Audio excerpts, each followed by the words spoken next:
스가랴 선지자 그의 이름의 뜻이 여호와께서 기억하신다라는 그런 뜻입니다. 하나님께서 자기 백성들에게 말씀하시는 것, 약속하시는 것, 행하겠다 하시는 것을 반드시 기억하시고 행하시는 분이다라는 것을 그의 이름을 통해서 잘 나타내주고 있습니다.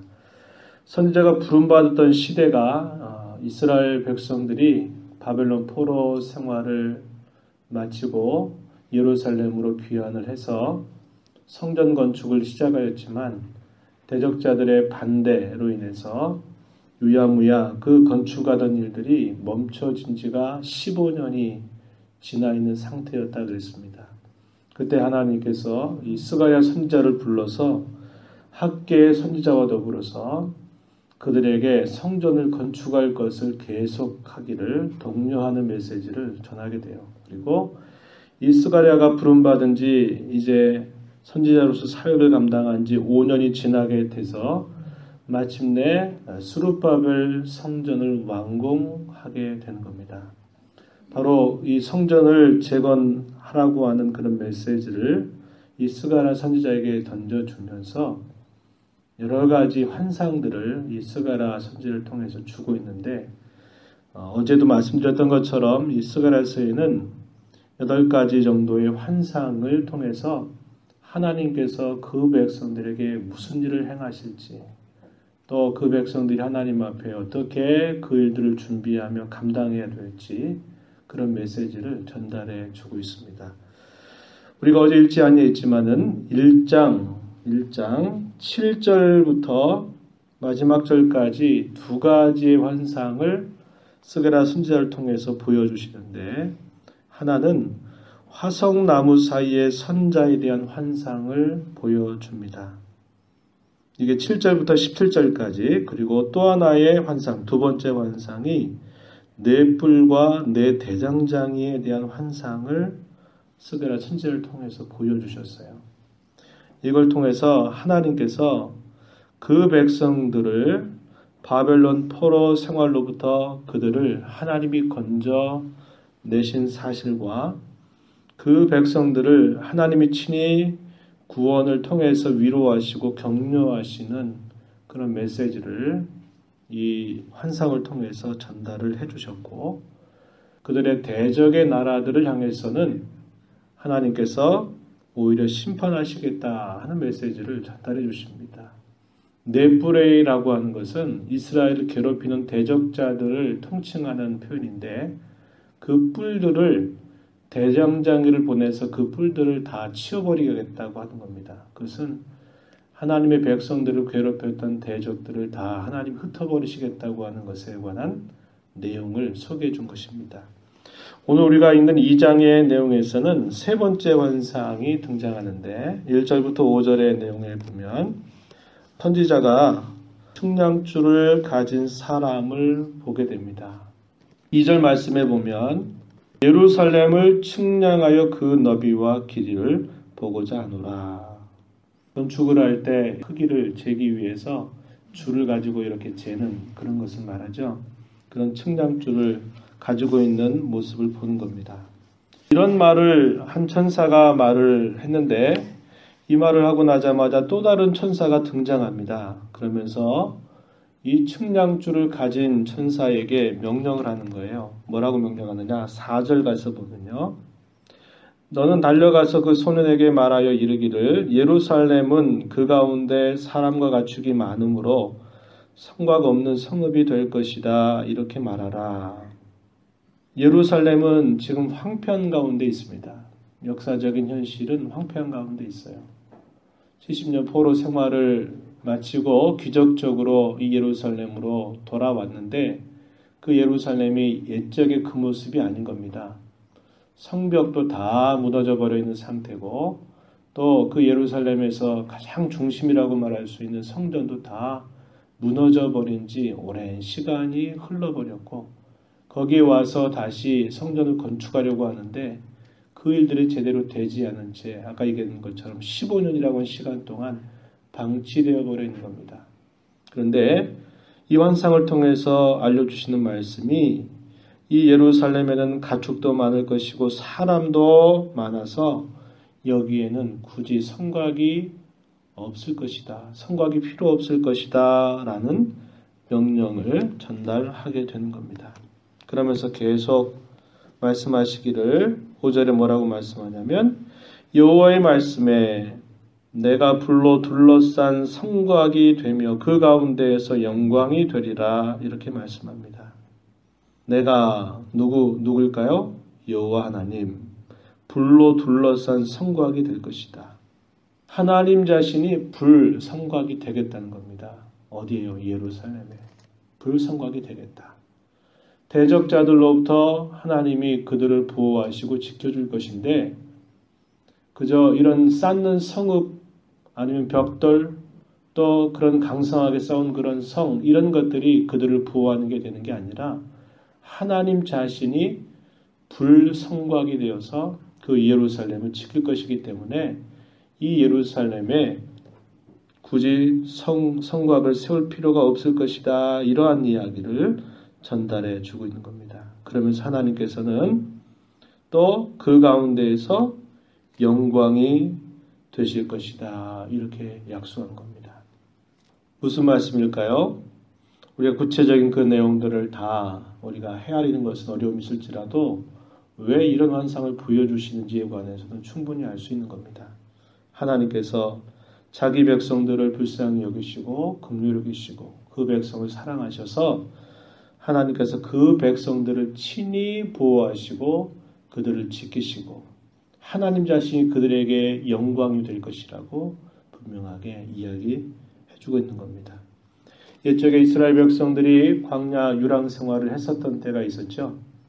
애굽에서 나오면서 그들이 40여 년이라고 한 시간 동안 쭉 가나안 땅에 들어가기 전까지 40년 동안의 유랑 생활을 하게 됩니다. 누가 그들을 보호할까요? 그 많은 사람들을 누가 보호하고 그들을 먹이고 누가 그들을 입히고 그들을 인도할까요? 하나님께서 그렇게 하신 겁니다. 어떻게 해요? 그들을 보호하기 위해서 하나님이 낮에는 구름 기둥으로 밤에는 불 기둥으로 그들의 곁에 함께 하심을 하나님 분명하게 보여주셨고 만나를 통해서 먹을 것을 그들에게 하나님이 공급하시고 그들의 갈 길들을 하나님께서 인도하시게 됩니다. 그래서 이방의 모든 족속들이 뭘 보냐면 하늘 높이 추사 있는 그 구름 기둥과 불 기둥을 보면서 저들은 어느 누구도 당할 수 없다. 그래서 그 백성들이 나중에 가나안의 그 여리고성을 점령해가는 과정이나 이런 과정에서도 우리가 그 말을 듣고서 간담이 녹았다.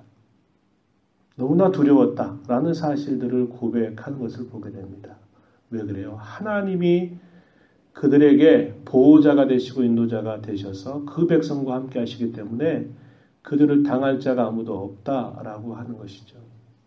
지금 황폐해져 있는 이 예루살렘, 그 예루살렘을 하나님의 백성 시온으로 이야기하면서 이들에게 하나님이 친히 불로 둘러싼 성곽이 되고 그들의 영광이 되어주겠다. 이렇게 이스가랴 선지자를 통해서 보여주는 겁니다. 그런 다음에 이제 6절로부터 쭉 마지막 절에 이르는 내용이 뭐냐면 앞에서 보여주었던 환상의 내용을 하나하나 이렇게 정리를 해주시는데요. 6절, 7절에 보면 이 이스라엘 백성들이 바벨론으로부터 귀환하게 될 것을 다시 한번 그들에게 언급해 주는 거죠.